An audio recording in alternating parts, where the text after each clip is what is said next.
It's funny, people say, wow, you pastor celebrities. And I'm like, there's only a few.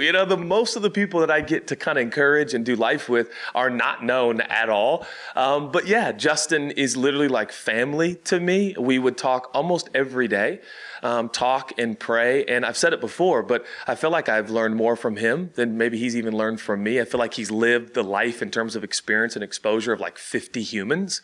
And so he has these incredible philosophical views, his love for God, his love for people, which I think is coming out more even in his tour. But I think people will be surprised to know, and maybe not surprised, I don't know, but celebrities have the same needs and essentials for living that we all do. It might be magnified because of their platform and kind of the expectations of the outside world. But we all need faith. We all need hope. We all need love. We all need connection, relationship to feel like we matter and we're known and we know somebody.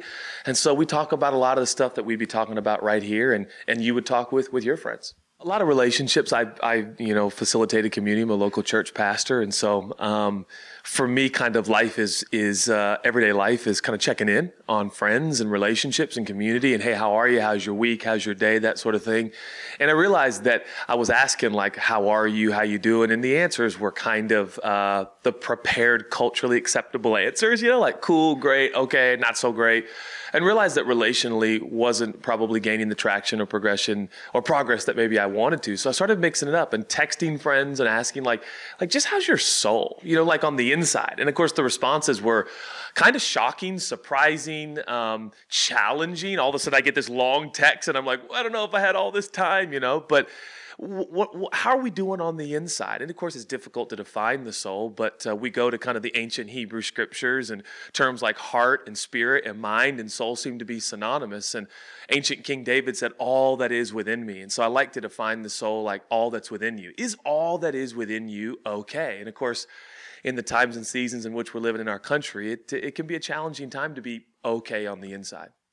Yeah, if I could say, maybe because they're smart in a way, they've done a bit of their research and maybe understand the history of religion and God and Jesus. And a lot of horrible and deplorable things have been done in the name of God and in religion, in the name of religion. And so I don't blame millennials one bit. In fact, I kind of celebrate their hesitation to go, hey, wait a minute. Like a lot of this has been disingenuous. It's been divisive. It's been hurtful in culture and history.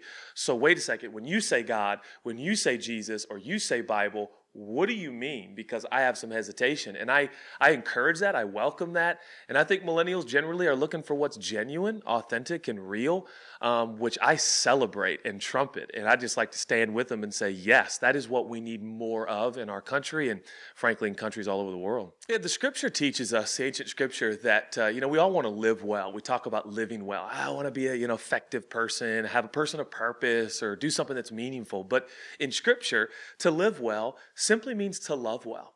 And loving well is living well. And so do we live a lifestyle of love? And of course, it's easier said than done, isn't it? A lifestyle of, for instance, empathy and compassion. Compassion, which is defined simply like to feel the pain of another. Am I willing to feel the pain of another? Am I willing to move towards the pain of others and not just say, hey, me, myself, and I, we're good to go, so I'm fine. I'm not sure that's entirely a lifestyle of love. And of course, for me, the model is Jesus. And Jesus said, I didn't come to do what I want to do. I came to fulfill the will of the Father, and I came to seek and save those who were disenfranchised and broken and hurting. And so I want to follow in the model of Jesus and live a lifestyle that is leveraged for others and not just for myself. I think it's a very welcoming story, passage, writing.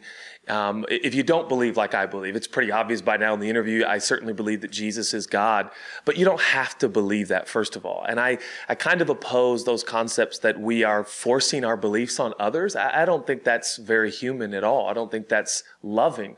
But this book stands to say, hey, yeah, it's predicated upon ancient scripture and my belief in God. But if you don't believe that, there is some common ground profound for all of us. And that is, we all have a soul. We're all human beings on earth at the same time, trying to make sense of kind of a painful existence at times. It has its moments of pleasure and ecstasy, but there's a lot of pain right now. And am I okay on the inside? If I'm not, what are some kind of ancient concepts and truths that I can maybe hold on to find some inner buoyancy in life and strength? And so I hope that as people turn the pages and approach this project, and if you're like me, you'll get the audio version and listen to it. And I hope it brings encouragement no matter where you are in the spiritual spectrum.